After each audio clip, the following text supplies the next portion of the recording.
नमस्कार दोस्तों, इस वीडियो में हम देखेंगे एट्रीब्यूट्स के बारे में। एट्रीब्यूट्स का सिंपल मीनिंग होता है कि जैसे हमारी कोई भी टेबल होती है डीबीएमएस में, उसमें जो हमारे कॉलम्स के नेम होते हैं उसको हम एट्रीब्यूट्स कहते हैं। जैसे कि नेम, प्लेस, एड्रेस, कुछ भी, तो वो हमारे एट्रीब्यूट्स कहलाते हैं। डीबीएमएस में हमारे पास कई तरीके के एट्रीब्यूट्स होते हैं। चलिए देखते हैं कौन कौन से हैं। सबसे पहला हमारा जो एट्रीब्यूट है वो है हमारा सिंपल एट्रीब्यूट। सिंपल एट्रीब्यूट का मतलब होता है कि हम अपने जो एट्रीब्यूट को अपने जो कॉलम का नेम है उसको हम फर्दर डिवाइड नहीं करेंगे। जैसे कि हमारी आईडी है, ठीक है, हमारी आईडी है कोई भी, या फिर हमारी कोई जैसे एज है, तो हम उसको फर्दर और आगे डिवाइड नहीं कर सकते, उसको किसी दूसरे और फॉर्म में नहीं लिख सकते।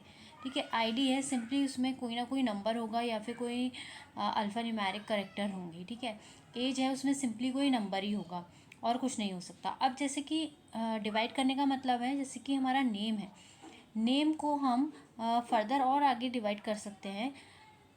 नेम के अगर एट्रीब्यूट की अगर हम बात करें तो इसमें जैसे कि हमारा लास्ट नेम हो गया और हमारा फर्स्ट नेम हो गया, इसमें हम इस पर्टिकुलर एट्रीब्यूट को डिवाइड कर सकते हैं। ऐसे हमारे कई तरीके के और एट्रीब्यूट होते हैं, पर हमारे सिंपल एट्रीब्यूट वो कहलाते हैं जो हमारे फर्दर आगे डिवाइड नहीं हो सकते।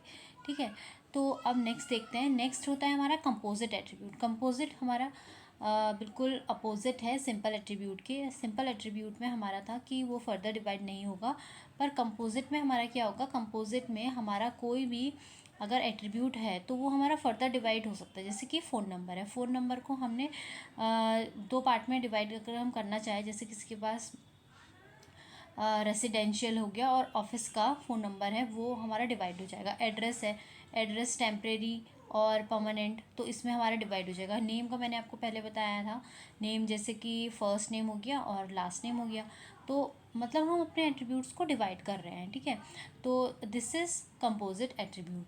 अब नेक्स्ट हमारा आता है single and multi valued attribute. इसका क्या मतलब है, ये वर्ड से ही समझ में आ रहा है। वैल्यू, वैल्यू का मतलब कि अब हमारी बात हो रही है जो इसके अंदर वैल्यूज़ फिल करी जाएंगी उनकी। ठीक है, जैसे कि आईडी है, आईडी में हम सिंगल कोई भी एक वैल्यू रख सकते हैं, कोई किसी की भी है पर्टिकुलर एक आईडी होगी, जैसे कि 1 2 3 ऐसी। ठीक है, अब एज है, किसी की भी पर्टिकुलर कोई एक नंबर की एज होगी। ठीक है, सेक्स है, किसी का पर्टिकुलर कोई एक सेक्स होगा, तो वो अलग अलग मल्टी वैल्यूड नहीं हो सकते। अब मल्टी वैल्यूड के एग्जांपल क्या हैं, मल्टी वैल्यूड के एग्जांपल हैं जैसे कि फ़ोन नंबर है, फ़ोन नंबर हमारे दो हो सकते हैं। लेट्स से किसी के पास दो सिम कार्ड है, सिम कार्ड 1 का है और सिम कार्ड 2 का फ़ोन नंबर, तो वो कॉमा करके दो हमारे वैल्यूज़ रख सकता है। ठीक है, एड्रेस है, एड्रेस भी किसी के दो हो सकते हैं, कि किसी का परमानेंट है, किसी का टेम्परेरी है, या किसी का ऑफिस का है, या किसी भी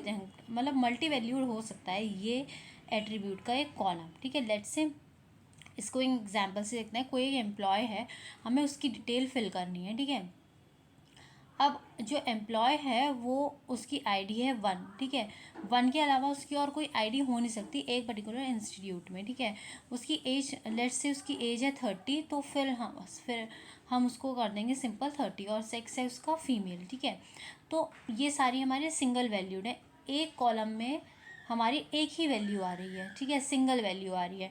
अब अगर हम बात करते हैं फ़ोन नंबर की, फ़ोन नंबर लेट्स से उसके पास दो फ़ोन हैं। ठीक है, दो फ़ोन है, तो वो उसके फ़ोन नंबर को दो पार्ट में लिख सकता है। यहाँ पे लेट्स से 1 2 3 यहाँ पर, और 4 5 6 जो हमारा नंबर है वो यहाँ पर। ठीक है, एड्रेस, उसके पास दो पर्टिकुलर एड्रेस हो सकते हैं, उसका एक ऑफिस का एड्रेस हो गया और दूसरा है उसके होम का रेसिडेंशियल एड्रेस है।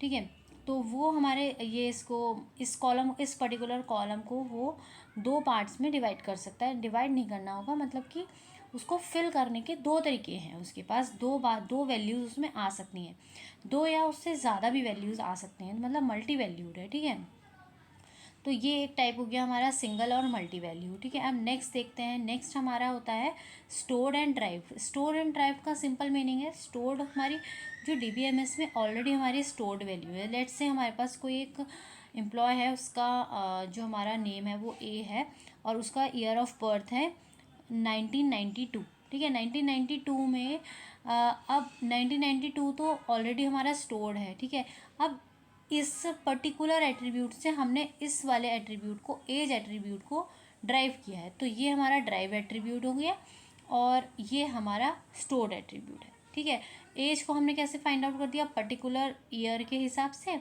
उसमें से माइनस कर दिया 92 को, तो हमारी जो भी एज निकल के आई वो पर्टिकुलर ए की एज होगी। ऐसे ही हम कुछ और भी देख सकते हैं। हमने एक डिस्काउंट का कॉलम बनाया कि किसी एक एम्प्लॉय को इतना पर्टिकुलर डिस्काउंट मिलेगा 30, और उसकी सैलरी लिख दी। तो जो हमारा डिस्काउंट का कॉलम है वो तो हमारा स्टोर्ड एट्रीब्यूट में रहेगा और सैलरी का हमारा ड्राइव्ड हो जाएगा। ठीक है, तो इस तरीके से हमारा स्टोर्ड एंड ड्राइव्ड को भी हम देखते हैं। अब नेक्स्ट है हमारा कॉम्प्लेक्स एट्रीब्यूट। कॉम्प्लेक्स का सिंपल मीनिंग है, अभी तक जो हमने सिंपल देखा था, सिंपल में हमारा क्या था, उसमें हमने जो हमारे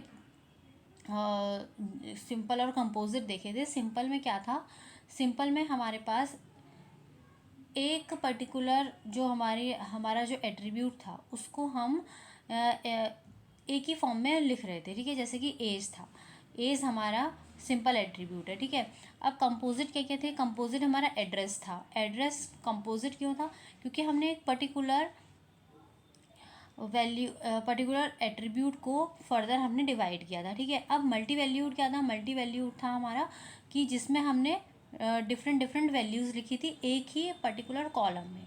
तो लेट्स से हमारे पास कोई एक एम्प्लॉय है ए, उसका एड्रेस हमारे पास 2 एड्रेस हो सकते हैं।